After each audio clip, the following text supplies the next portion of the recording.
मास India live में आपका स्वागत है। मालेगांव शहर के नेशनल कंपाउंड में शिवसेना उद्धव बालासाहब ठाकरे की तरफ से कार्यकर्ता मेळावा रखा गया था, जिसमें सभी पदाधिकारी व कार्यकर्ता मौजूद थे। नासिक जिले के जिम्मेदार अदीब आबा हिरे की मौजूदगी में आसिफ नेशनल वाले ने प्रोग्राम का आगाज़ किया। अदीब आबा हिरे ने शिंदे सरकार को आड़े हाथों लेते हुए इस सरकार में चल रहे भ्रष्टाचार को मुद्दा बनाकर सरकार में कैबिनेट मंत्री दादा भूसे की धज्जियां उड़ाकर रख दी। इसी बीच मास इंडिया के रिप्रेजेंटेटिव शफीक खान ने बदजुबान नीतीश राणे के ताल्लुक से पूछे सवाल पर आबा हिरे ने नीतीश राणे पर कायदेशीर कार्रवाई होनी चाहिए, इस तरह का आश्वासन दिया। मास इंडिया के साथ शफीक खान की रिपोर्ट। राणे जो है मुसलमान को बोला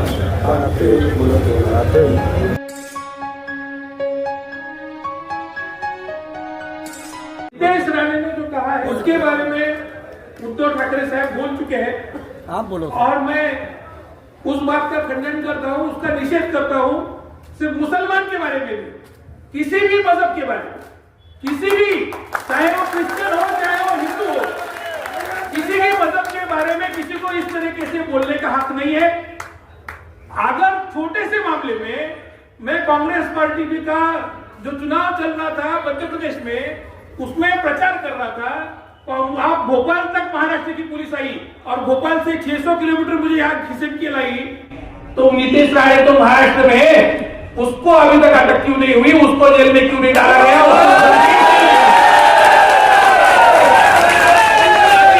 और इसलिए महाराष्ट्र की सरकार का मैं निषेध करता हूं और मैं सरकार से मांग करता हूं कि चाहे किसी भी मजहब के खिलाफ बोला जाए, वो देश का माहौल खराब करने का काम कर रहे हैं, उनके ऊपर एक्शन होनी चाहिए, उनको भी जेल में जाना चाहिए और जहां होगा जो कुछ मानेगा जो 2002 के 1 के दंगे में हुआ, आप सब लोग जानते हो।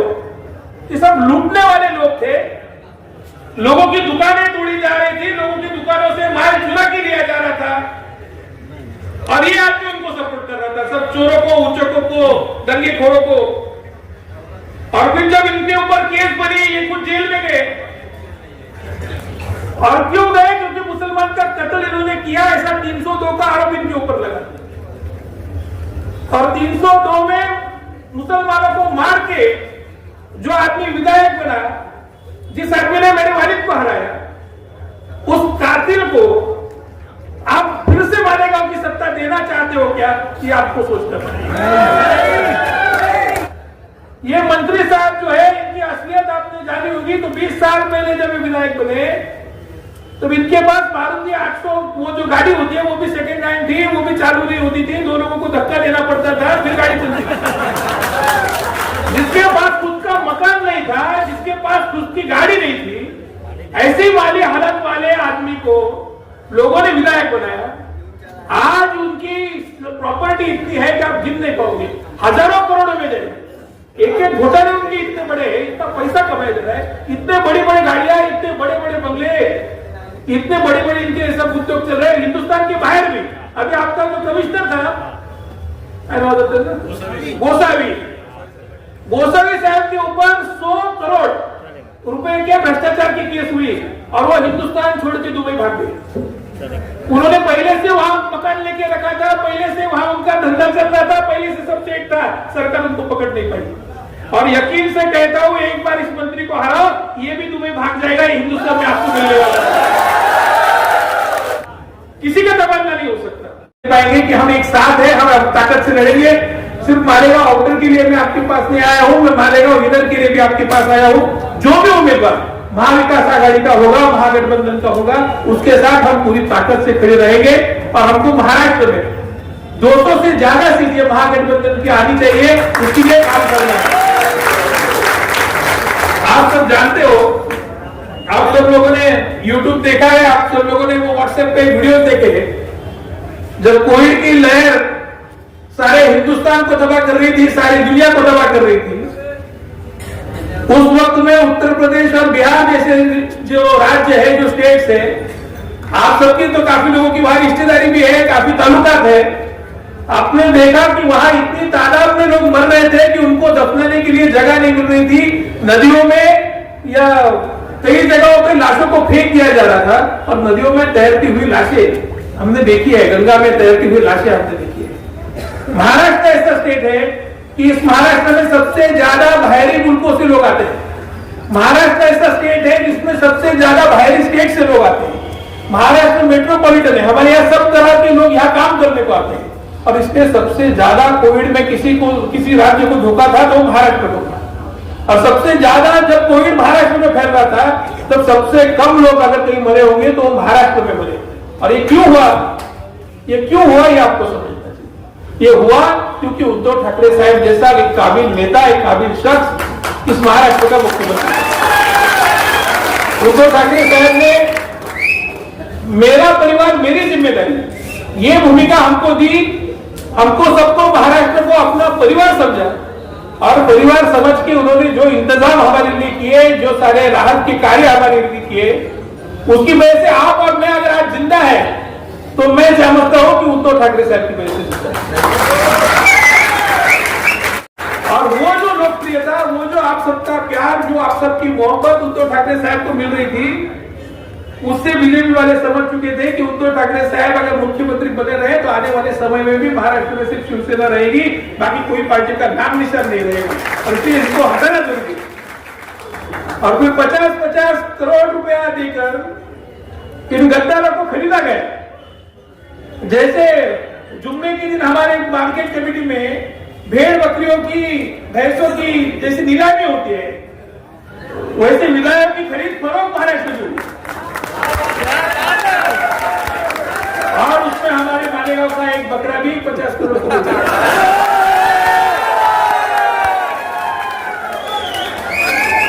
अभी बकरा बिका है तो उसको काटने का तो आपका हाथ बनता है।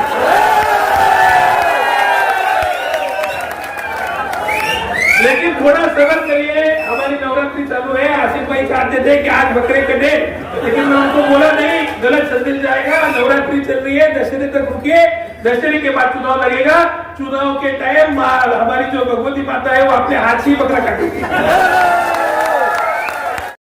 जो मंत्री है, शिवसेना कभी फिरका परस्त नहीं की, शिवसेना ने कभी मुसलमानों के साथ नाइंसाफी नहीं की।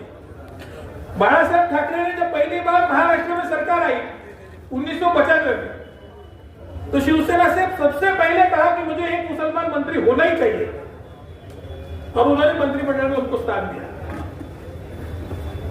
लेकिन जब मालेगांव में फसाद हुई और 2000 साल में फसाद किसने करवाई, वो फसाद कराई गई और ये सियासी फसाद, और इस फसाद को करा के मेरे वालिद को यहां से हटाया गया, मेरे वालिद को चुनाव में हराया गया और वो मुसलमानों के रहनुमा थे, मुसलमानों में काम करते थे, ऐसा बोल के उनके खिलाफ छवि बनाई गई। जो कुछ मानेगा जो 2002 के 1 के दंगे में हुआ, आप सब लोग जानते हो कि सब लूटने वाले लोग थे। लोगों की दुकानें तोड़ी जा रही थी, लोगों की दुकानों से माल चुरा के लिया जा रहा था और ये आदमी उनको सपोर्ट कर रहा था, सब चोरों को, उचकों को, दंगेखोरों को। और फिर जब इनके ऊपर केस बनी, ये कुछ जेल में गए। और क्यों गए? क्योंकि मुसलमान का कत्ल इन्होंने किया, ऐसा 302 का आरोप इनके ऊपर लगा और 302 में मुसलमानों को मार के जो आदमी विधायक बना, जिस आदमी ने मेरे वालिद को हराया, उस कातिल को आप फिर से मालेगांव की सत्ता देना चाहते हो क्या? ये आपको सोचना पड़ेगा। आज जो काम मालेगांव शहर में हो रहे हैं, सारे शहर में कंक्रीट डाला जा रहा है, क्या जरूरत थी? अच्छी बनी हुई सड़कें तोड़ी जा रही है और वहां कंक्रीट डाला जा रहा है। आप रमजानपुरे में जाओ, आप मालनी शिवार में जाओ, आप बागे महमूद में जाओ, आप कलेक्टर पट्टा में जाओ, आप भाईगांव में जाओ, आप सोयगांव में जाओ, जो नए एरिया हमारे में आए, आप साइने गांव में जाओ, जहां लोगों के घर तक जाने के लिए आज भी सड़कें नहीं है। बारिश के दिनों में लोगों को अपनी मोटरसाइकिलों, साइकिलों रोड पे खड़ी करके कीचड़ में से पैदल अपने घर तक जाना पड़ता है।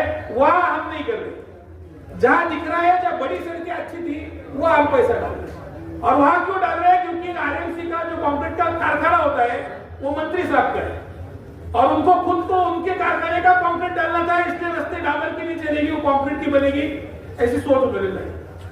ये अंडरग्राउंड ड्रेनेज का काम लाए सड़कें बनी नहीं थी कि उसको उखाड़ने के लिए अदानी को लेके आए और उसको 6 इंच का पाइप डाल दिया। अभी सारे शहर की गटर 6 इंच में कैसे समाएगी? और वो पाइप आपने देखा होगा तो आप ऐसी 2 उंगली से उठा सकोगे, इतने कम वजन का प्लास्टिक का पाइप है। कितने दिन टिकेगा? जैसे उसके ऊपर मिट्टी पड़ेगी वो दबने वाला है। तो ये 450-500 करोड़ का घोटाला ये आपके ड्रेनेज में भी हुआ, इसने आपके कूड़े का कचरा भी खाया। आज मालेगांव शहर में 100 करोड़ में कचरे का ठेका दिया गया। कचरा उठाने के 100 करोड़। कौन सी गली ऐसी है, कौन सा मोहल्ला ऐसा है जो साफ दिख रहा है? 100 करोड़ रुपए अगर मालेगांव की कारपोरेशन दे रही है कचरा साफ करने को, तो आपके रास्ते पे कचरा क्यों है? आपकी गलियों में कचरा क्यों है? आपके बगीचे में कचरा क्यों है? उसको साफ क्यों नहीं किया जा रहा? कितनी गाड़ियां घूमती है कचरा उठाने को? नासिक में आप जाके किसी मोहल्ले में रहो, हर सुबह आपको कचरा गाड़ी का, घंटा गाड़ी का आवाज सुनाई देगा, उसका म्यूजिक सुनाई देगा, लोग जाएंगे उसको कचरा डालेंगे। मालेगांव में मैंने मेरी जिंदगी में आज तक कभी घंटा गाड़ी की आवाज नहीं सुनी। तो कहां जा रहा है ये? तुमको लूटा जा रहा है, हमको लूटा जा रहा है। ये मंत्री साहब जो है, इनकी असलियत आपने जानी होगी। तो 20 साल पहले जब ये विधायक बने तो इनके पास मारुति 800 वो जो गाड़ी होती है वो भी सेकंड हैंड थी, वो भी चालू नहीं होती थी, 2 लोगों को धक्का देना पड़ता था फिर गाड़ी चलती थी। जिसके पास खुद का मकान नहीं था, जिसके पास खुद की गाड़ी नहीं थी, ऐसे माली हालत वाले आदमी को लोगों ने विधायक बनाया। आज उनकी प्रॉपर्टी इतनी है कि आप गिन नहीं पाओगे, हजारों करोड़ों में जाएगी। एक घोटाले उनके इतने बड़े हैं, इतना पैसा कमाया जा रहा है, इतने बड़ी बड़ी गाड़ियां, इतने बड़े बड़े बंगले, इतने बड़े बड़े इनके सब उद्योग चल रहे हैं हिंदुस्तान के बाहर भी। अभी आपका जो कमिश्नर था गोसावी साहब के ऊपर 100 करोड़ रुपए के भ्रष्टाचार की केस हुई और वो हिंदुस्तान छोड़ के दुबई भाग गए। उन्होंने पहले से वहां मकान लेके रखा था, पहले से वहां उनका धंधा चल रहा था, पहले से सब सेट था, सरकार उनको पकड़ नहीं पाई। और यकीन से कहता हूं, एक बार इस मंत्री को हराओ, ये भी दुबई भाग जाएगा, हिंदुस्तान में आपको मिलने वाला है। किसी का तबादला नहीं हो सकता। ये तबादले में भी इन्होंने 47 करोड़ रुपए का घोटाला किया, जो मेरे पास कागज है, जिसकी मैं सीबीआई से इनकी इंक्वायरी लगा चुका हूं। और जैसे सत्ता अपनी आएगी ये जेल में जाएंगे। मैं 9 महीने था, इनको 9 साल का। आज जो गोदाम होते हैं उनके डिपार्टमेंट के गोदाम ट्रांसफर करने के भी 29 करोड़ रुपए की इन्होंने रिश्वत ली, उसका भी मेरे पास प्रूफ है। और जो कल संजय राउत साहब आएंगे उस सभा में आपको भी मैं दावत देता हूं कि मार्केट कमेटी के समझाने में 5 बजे वो उद्घाटन होने जा रहा है, उसमें आप शरीक होइएगा। लेकिन उसमें मैं सारी फाइलें टेबल पे रखने वाला हूं कि इतने मंत्री के भ्रष्टाचार के मेरे पास सबूत है, इतनी इंक्वायरी में उनकी सीबीआई से लगाया हूं, इतने केसेस कोर्ट में दाखिल किया हूं। और अगर आप में से किसी को शक है कि ये कागज झूठ है तो आप स्टेज पे आ सकते हो और उसको देख सकते हो। एक एक कागज मेरे पास सच है।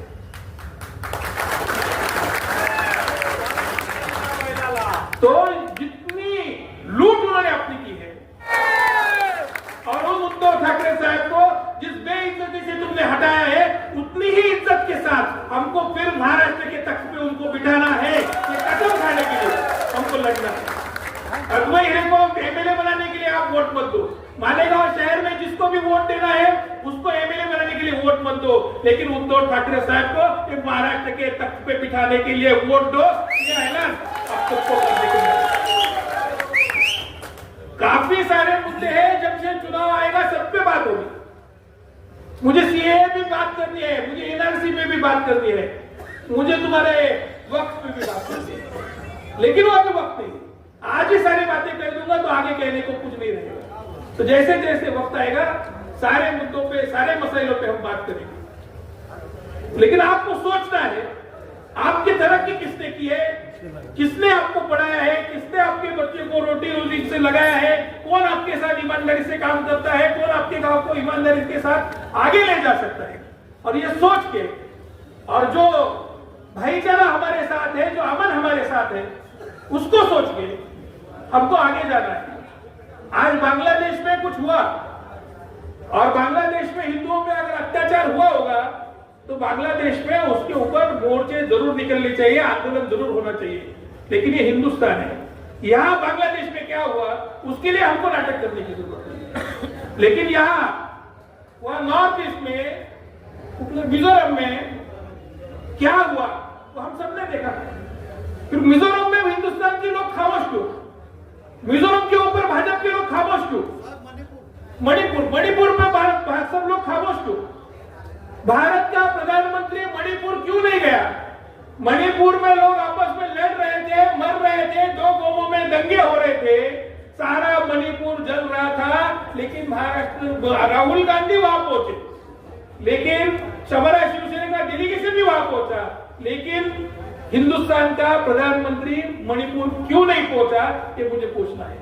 बांग्लादेश में क्या हो रहा है उसकी आपको फिक्र हो रही है, मणिपुर में भी जो हो रहा था वो भी हमारे ही हिंदू भाई थे, तो उनकी आपको फिक्र क्यों नहीं? तो जहां आपकी सत्ता है, आपके लोग जो लोग करें वो सब जायज है, और हमारे लोग कुछ अच्छा भी करने जाए तो नाजायज है। ये जो आपकी सोच है, इस सोच को आपको बदलना है। या चैनो अमन हमको कायम करना है, या भाईचारा हमको कायम करना है। ये मुल्क हम सब ने मिलकर बनाया है, हम सबके पूर्वजों ने खून बहा है, तभी इस हिंदुस्तान को हमने आजाद कराया है। और उस हमारे पूर्वजों के खून जो बहा है, उन्होंने जो कुर्बानियां दी है, उस कुर्बानी को हम जाया नहीं होने देंगे, ये हमको समझना है। और इसलिए जो 75 साल पहले हमने हिंदुस्तान बनाया था, उसको 75 साल के बाद आज फिर से आजादी का लड़ाई लड़ने की जरूरत है। फिर से हिंदुस्तान को हमको आजाद कराना है, और जब तक भाजपा को आप गाड़ेंगे नहीं, जब तक उद्धव ठाकरे के पीछे आप खड़े रहेंगे नहीं, तब तक हिंदुस्तान को दूसरी आजादी मिलने वाली नहीं है। और इसलिए हिंदुस्तान को दूसरी मर्तबा आजाद करने के लिए आप सब लोग ताकत से शिवसेना के साथ जुड़े, शिवसेना के साथ खड़े रहे, और आने वाले चुनाव में शिवसेना को वोटिंग करें। ये आप सब लोगों को गुजारिश करता हूं। यहाँ आप लोगों ने मुझे बुलाया, मेरा इस्तेमाल किया, मुझे सुना, इसलिए आप सबको शुक्रिया अदा करता हूं और अपनी तकरीर खत्म करता हूं। जय हिंद, जय महाराष्ट्र।